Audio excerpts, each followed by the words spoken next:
Nag-crave ako ng seafoods, kaya this time nagluto naman ako ng buttered garlic seafoods.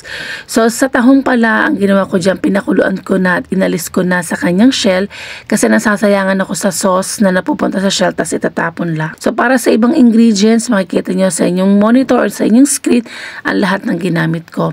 So first, nagsaute muna ako dito ng garlic.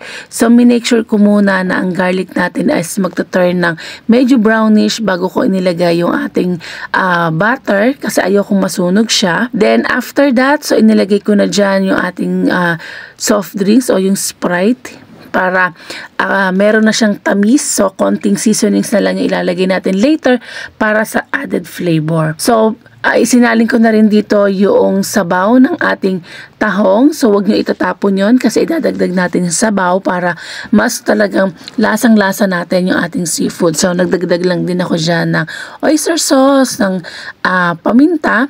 So inilagay ko na dito yung ating whole kernel corn. Inilagay ko na rin dyan yung hipo natin.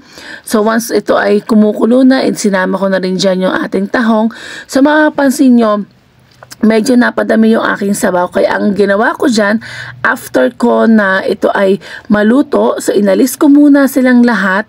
Then inilagyan ko to ng breadings para magtiken yung ating sabaw, para yung maging sauce natin ay mas kakapit sa ating mga shrimps and ating tahong. Then after that, nag-sprinkle lang ako dyan ng konting chili. Then ready to eat!